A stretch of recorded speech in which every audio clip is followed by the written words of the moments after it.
Luke chapter 19. Love these stories from the Gospels. There's so much meat and life in these. And I cannot do it justice in the amount of time that we have. But I think that you will appreciate what's going on here in this passage. Story of Zacchaeus, the tax collector. Jesus entered Jericho and was passing through. A man was there by the name of Zacchaeus. He was a chief tax collector and was wealthy. He wanted to see who Jesus was, but being a short man, he could not because of the crowd. So he ran ahead and climbed a sycamore fig tree to see him, since Jesus was coming that way. And when Jesus reached the spot, he looked up and said to him, Zacchaeus, you come down, for I'm going to your house too. Yeah, never mind. So Zacchaeus, come down immediately, because I must stay at your house today. So Zacchaeus came down at once and welcomed Jesus gladly. All the people saw this and began to mutter, he has gone to be the guest of a sinner. But Zacchaeus stood up and said to the Lord, look, Lord, he'd never used that phrase before. Look, Lord, here and now I give half of my possessions to the poor. And if I have cheated anybody out of anything, I will pay back 4 times the amount. And Jesus said to him, today salvation has come to this house, because this man too is a son of Abraham. For the Son of Man came to seek and to save what was lost. Lord, speak to us today. Help us to be like Christ in his engaging people. Thank you for these great stories, these events that happened, and for recording them for us and allowing us to learn and to see and relive some of these things that Jesus experienced and taught. And I pray that you would help us, Father, to really have ears to hear, to really take to heart what we see the Master doing, and that we would follow in his footsteps. In Jesus' name I pray. Amen. You may be seated. Don't mind if I do. I love Luke's gospel. The gospel according to Luke. Luke was a physician. He wrote Luke Acts. Luke was very factual. It's funny, as a doctor, you can see that in how he goes about presenting the material that he has said that he has collected and comprised into an orderly fashion to describe the life of Jesus. And he did the same with the book of Acts in the early church. He's very people-centered in his gospel. He brings out some characters and some things in his gospel that the others don't. And he's also very, very fact-oriented, Luke is. Whereas Mark focused more on activity and action. And Matthew had a lot more teaching in it, being more Jewish in nature, had a lot more teaching involved. He wanted to present how the Lord was fulfilling the Old Testament scriptures. And many, many times in Matthew's gospel, we see things taking place to fulfill what was written in the Old Testament. So Luke, I like Luke. And one of the things that Luke brings out time and again in his gospel, we just have one here today that we're taking a look at. I like how Luke brings out how Jesus engaged people, how Jesus interacted with people. Now, as we talk about Jesus and people, as Jesus went through, Jesus doesn't just sit on a mountaintop somewhere and just spout out his teachings. He didn't go to a monastery or place of solitude, and he didn't just go to a back room and issue edicts and write things out and send it. Jesus engaged people all the time. All the time. He was always out there engaging people. I have some examples I want to put on the screen here for you. These are just some of the examples. Go ahead and put them on the screen of Jesus and how he engaged with people. There was a time that he engaged a woman at the well. Then we talked about that. I had a sermon on that just a few weeks ago. Many times he's guilty of eating with tax collectors and sinners. He hung out with people that most good people wouldn't hang out with, but he did.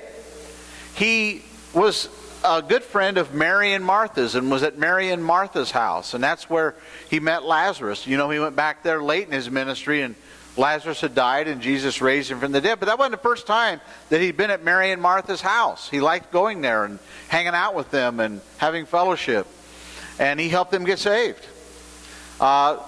One time, but Jesus was an equal opportunity eater. I guess you got 12 guys following you around. You go where they ask you, when they invite you. Anyway, but Jesus hung out at Pharisee. He was not against having fellowship with a Pharisee, and on more than one occasion had dined with a Pharisee at a Pharisee's house.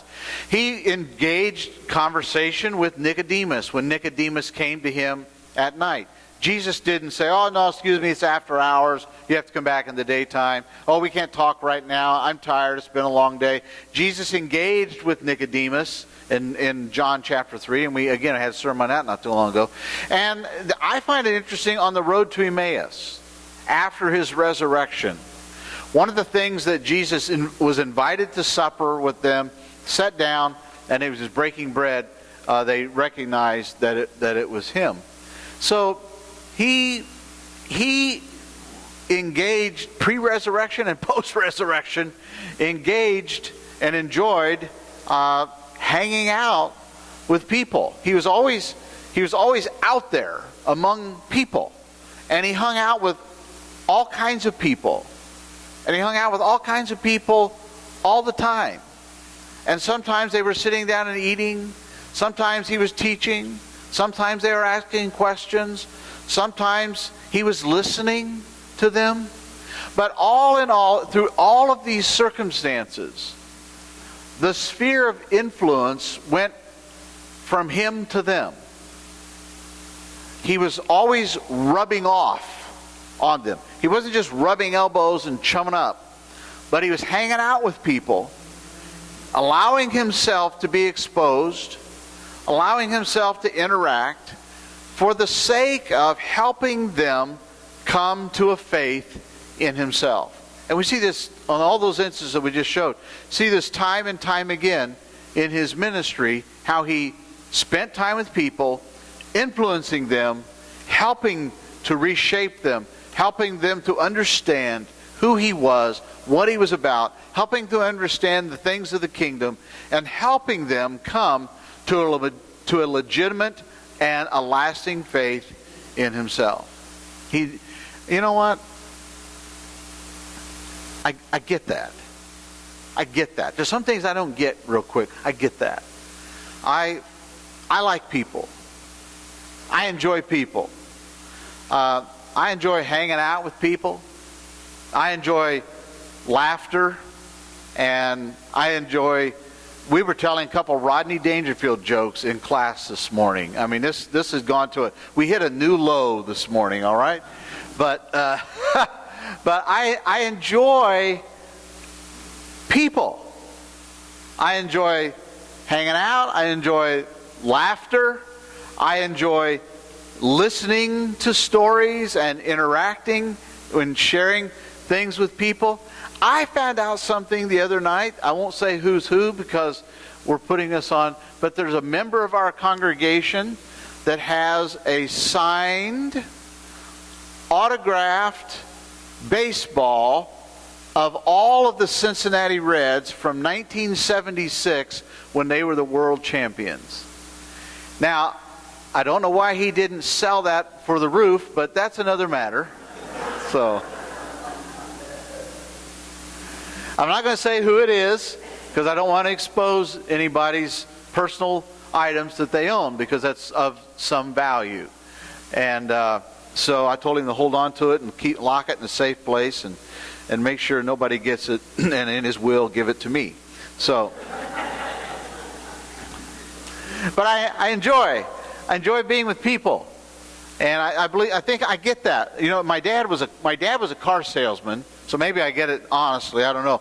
My dad was a car salesman, and my mom's dad, my maternal grandpa, he was a character, and he really enjoyed being with people as well and talking to people. I remember one time, I'll digress for just a second. My grandparents decided when Val and I got married that they would buy us our bedroom outfit, which was nice of them. So one day, Val and I drove over to Danville, Illinois, where they lived, and we went shopping at some places in Danville for a bedroom outfit. It was a hot day. I think it was in July. We got married in August. It was a hot day, and we're getting toward the end, and my grandpa said that he would go outside and cool off the car. So a few minutes ahead of us. So about 10 minutes later, my grandma and Val and I come walking out of the building. We get outside the building, we look across the street to the parking lot, and Grandpa is standing there talking to somebody. He hadn't even gotten to the car yet. He was standing there talking to somebody, and Grandma turned to us and she said, "Did he said he came out to cool off or to blow off?" She knew what he was like. So, but I get that. You know, several years ago, there was a family that lived across the street, and they had moved here. They were adults. There were 3 boys, but they were adults, and they had all moved here from Milwaukee, and they were in the concrete business, and they started coming to church here, and I got to know them a little bit. In fact, we ended up utilizing them for the concrete job that we did here at the time.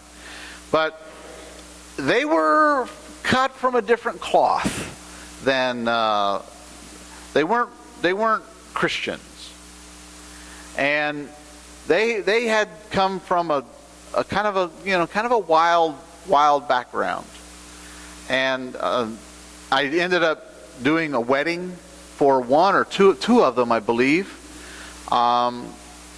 When one of them was sick several years later in the hospital, they called me, and I went to visit him. And when he passed away at too young of an age, they called me, and I did his funeral. And then 2 or 3 years later, one of his brothers died, and they called me, and I went and did his funeral. And every time I was with them, I enjoy. You know what? We had different lifestyles, but I really liked those guys. I really liked them. And I don't know why, or why they liked me, but we just hit it off, you know. And I found them very down to earth, very kind, very likable individuals.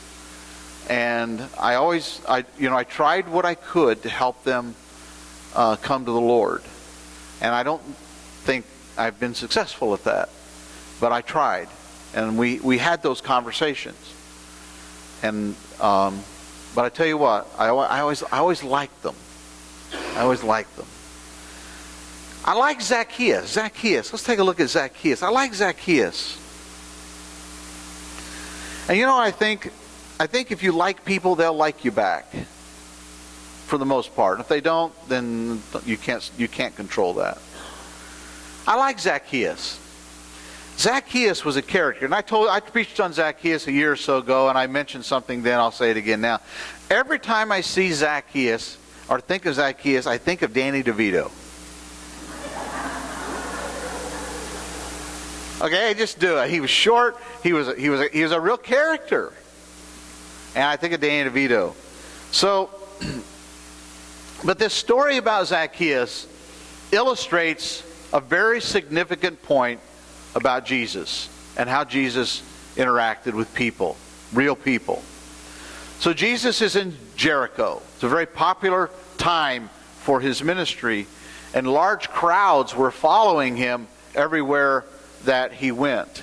And so Zacchaeus had heard about Jesus. We don't know how he heard about him or what he knew, but Zacchaeus had heard about Jesus, and he wanted to see who Jesus was.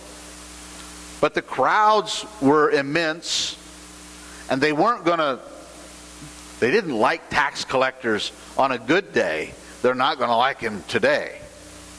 So they're not going to allow Zacchaeus to go to the front of the line.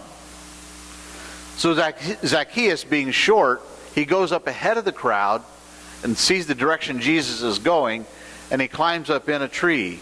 And you're a kid in vacation Bible school, in children's church. Some of you are smiling because you know that song, right? Zacchaeus was a wee little man was he.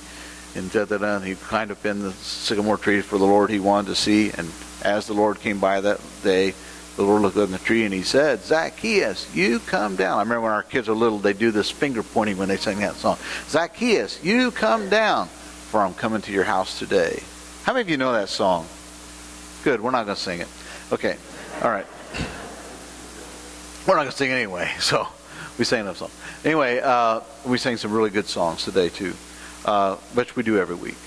But anyway, so Zacchaeus climbs up in the tree, and he gets a look at Jesus. And Jesus is walking along through the crowd, and he looks up in the tree, and he sees this guy up in the tree. And he calls him by name. And he says, come down. Reservations for 13, please. I'm coming to your house today for dinner. And so he did.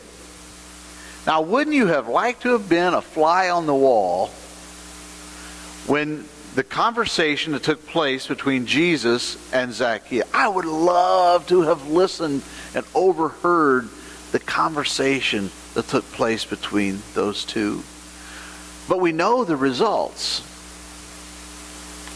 Zacchaeus got saved.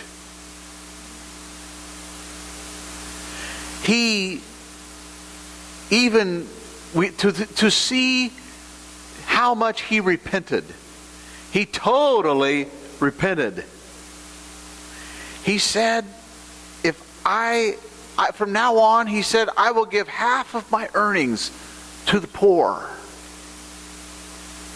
And if I have cheated anybody, I will pay them back 4 times what I cheated them. Now that is a bold statement. See, I can hear Danny DeVito making that statement. Not that he would, but I can hear it. What it tells me about Zacchaeus was he got it. He got it. He understood. Salvation changes the heart and gives us a grateful spirit. He got it. He totally repented. Totally repented from his lifestyle of greed and ripping people off. He totally got it. And Jesus said,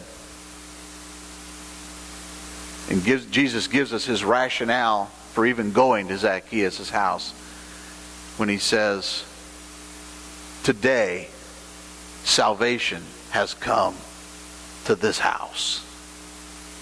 And then Jesus says, for this reason did the Son of Man come, to seek and to save the lost. What's the point for those of us who are in leadership? I believe this speaks to us. I believe how Jesus hung out and engaged with people in order to bring them to salvation speaks tons to those of us in leadership. Here's what I believe it says to us on screen. That we should talk to people. That we should have conversation with people. That we should build bridges with people. And that we should do what we can to be proactive in this. I'm not saying that we have to be the life of the party, but engage socially, conversationally, emotionally, spiritually. Engage with people. Be involved with people. John Maxwell told the story about when he was a pastor at the Skyline Wesleyan Church in San Diego several years ago. One of the assistants on his staff was a guy by the name, I think it was his executive pastor, was a guy by the name of Dan Ryland. And they had worked together for many, many years, even after this story that I'm telling you. They're very good friends. But John told the story. He said, one Sunday morning, I was standing there in the lobby of the church talking to a few of the men of the church, and Dan come in with his briefcase in hand and walked right past us and didn't say a word. And he said, so John said, I told the guys, excuse me for a minute. He said, I went to Dan's office and I said, Dan, you walked right past some of the guys of the church and you didn't even speak. And Dan said, well, I know, I'm sorry. I was in a big hurry to get to work. And John said, stop. He goes, you just passed your work. And then John said something really good. He said, we're in the people business. We're in the people business. And that's true for all of us here at church. We're in the people business. And it's particularly true for those of us in leadership. We're in the people business. Now you might say, well, I'm kind of shy. I don't really know how to speak to people.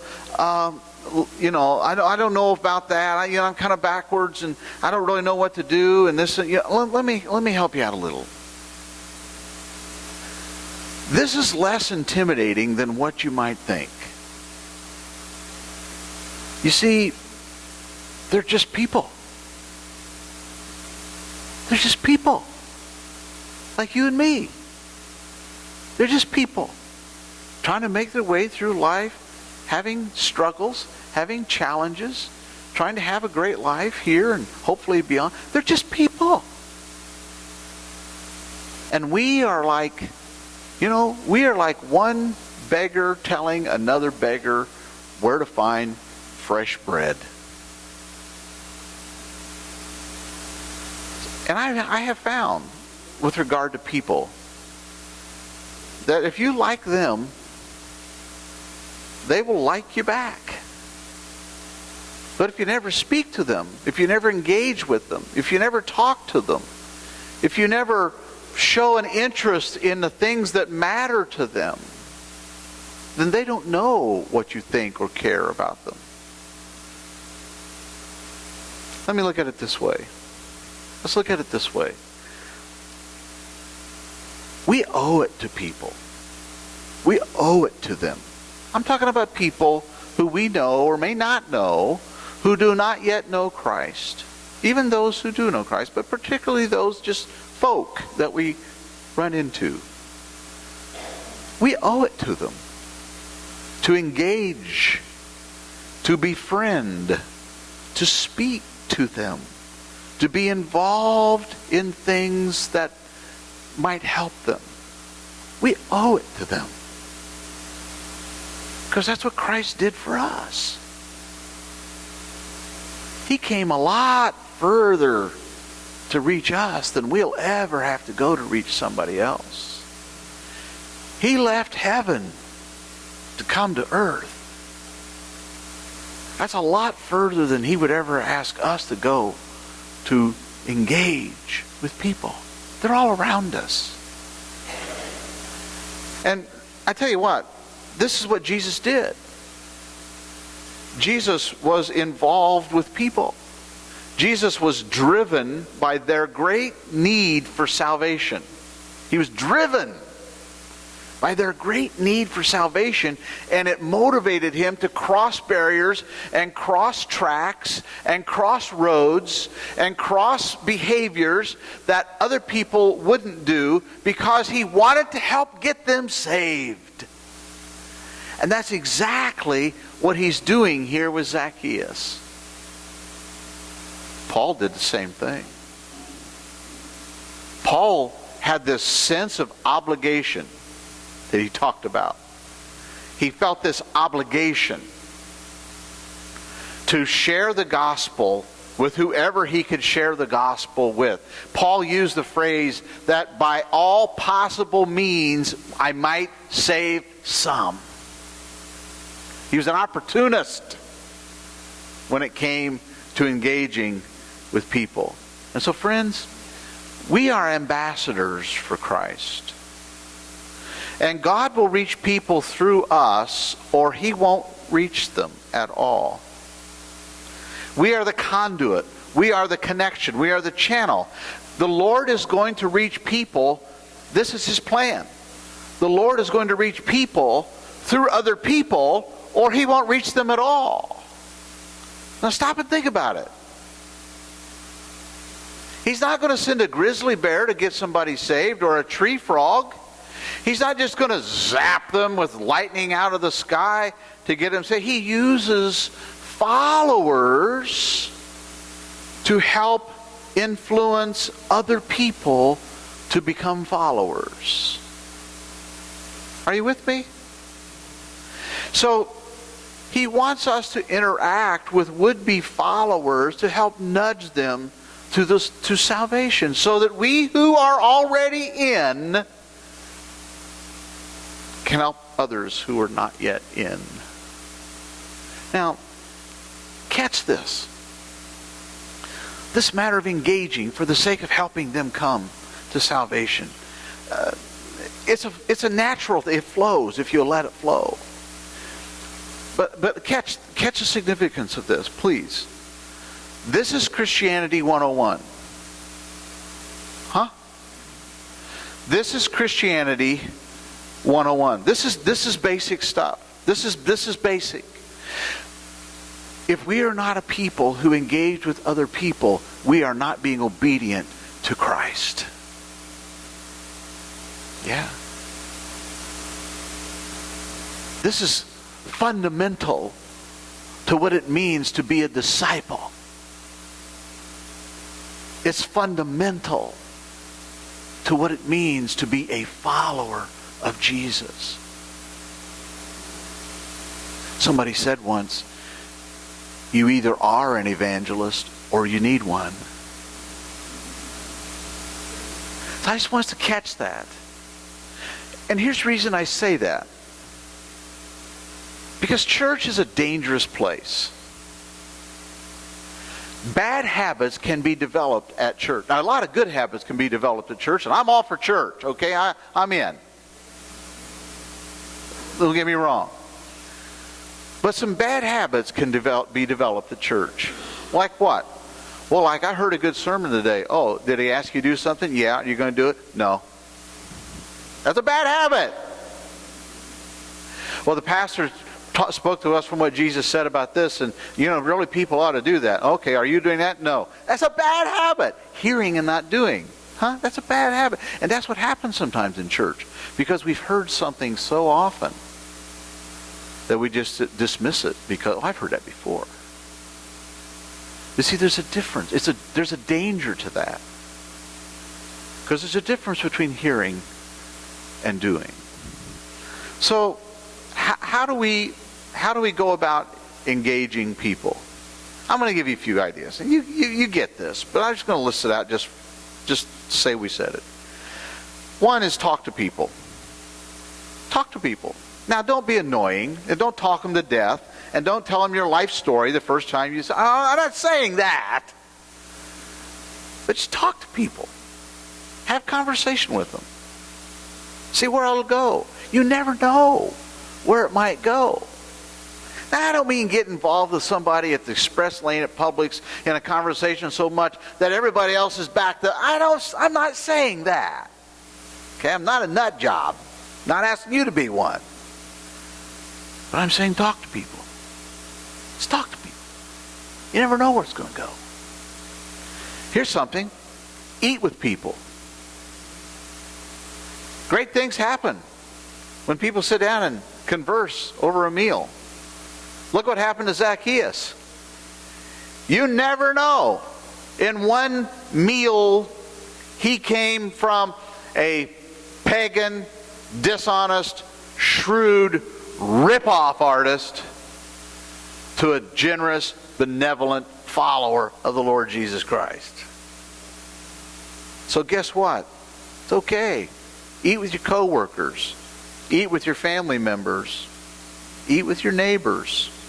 Who knows where it might go? Here's something else to engage, to help us engage. Church visitors. And if you're a visitor, I don't want to embarrass you. But when we have church visitors, take a personal interest in them. Now, again, you don't have to become their best bud, but take a personal interest in them. It's not an accident that they're here.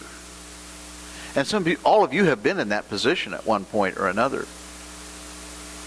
So maybe invite a person to dinner or invite a person out for coffee. But I'm saying engage. To get out of our little world and interact with people. Because we're in the people business.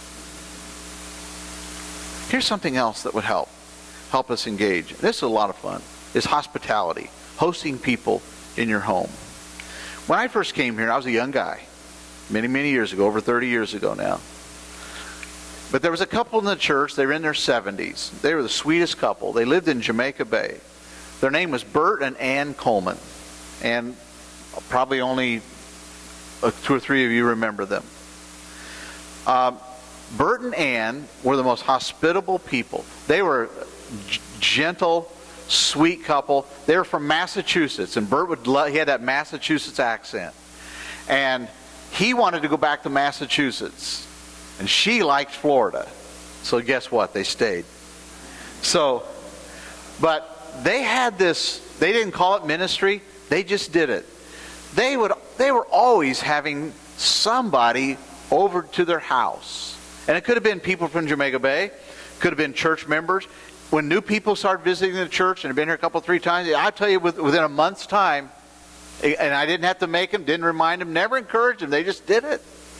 Within a month's time, Bert and Ann would have somebody over to their house who was relatively new to the church, befriending them, hosting them, probably teaching them how to play a card game they didn't want to learn how to play.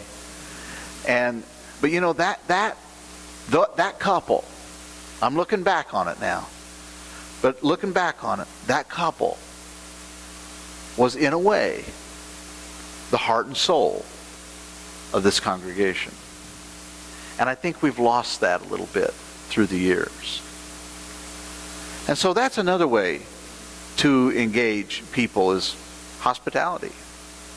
The Bible tells us to do it, so let's just do it. Here's what I'm saying. Everywhere we go, there are people who need the Lord. So friends, I encourage you to be engaging and be open as you possibly can. I'll give you a couple examples, and then we'll wrap it up. Several years ago, I did a wedding for this young couple. They came to me. They wanted me to do their wedding. They weren't members of the church. I didn't know them from Adam, but they wanted to do a wedding. They needed to use the fellowship hall, la-di-da-di-da. And so I said, you know what? Okay, I'll do your wedding. Sit down, had a couple sessions with them. Nice young couple. And the wedding itself was the wedding from hell. Okay? It was the craziest, most bizarre wedding I have ever done. I won't tell you all the stories that went with that. It was the craziest wedding. I thought, what am I doing? It was wild. It was just unbelievable. The bride got here an hour and 5 minutes after the wedding was supposed to start. Okay? That's just the beginning. All right. So at the end, the wedding is over. We're over in the fellowship hall, and I think, another wedding reception. Yeah, I'm going to hang out for a few minutes. You never know. And so I was over at the wedding reception, and the bride's father came up to me, and he began to ask me questions about Christianity. And I thought, I got a live one here. So he was asking me questions, and I said to him, would you like to sit down and maybe we'll talk some more and look at some things in this? He said, I would love that. And so Ron Burfinger and I sat down for a few sessions together, and we talked about Christ and the gospel and showed him some things from the Bible. And it wasn't there very long. He came down this aisle, and he confessed Christ, and he was baptized into Jesus here. And he's been a dynamic Christian from that point on. He doesn't live here in Fort Myers anymore. He's been a dynamic Christian from that point on. And that came about because I ignored the advice that people had given me to, quote, only do weddings for church people. And I ignored that, and it allowed me to engage. And I've always ignored that advice because I never know when I'm going to get the opportunity to engage with someone about something that really matters. I'll give you one more example. My wife Val was an assistant in the Lee County educational system for 16 years. She was an assistant teacher at Skyline Elementary School in Cape Coral. And while she was there, she met some other ladies and who were relatively our age. And they had children. And these ladies had different church backgrounds, but they really had no church. They really didn't have an understanding of the gospel. And so Val invited them to church.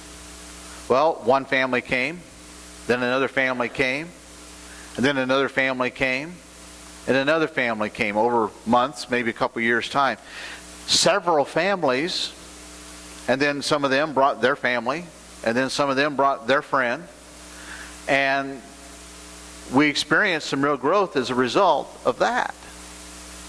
Because she had befriended some of these ladies at the workplace and brought them and their husbands to church. And some of those people, most of them have moved away, but some of those people came to this church in this room. They sat where you sit. Many of them walked this aisle.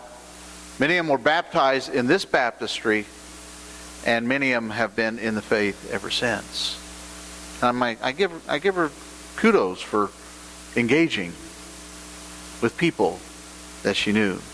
And so all of us, I want to conclude by saying all of us have connections of some kind or another. And I want to encourage you to take advantage of those connections, to engage people, and to be a sphere of influence for Christ, and to help do what you can to bring them to church and to bring them into a relationship with the Lord.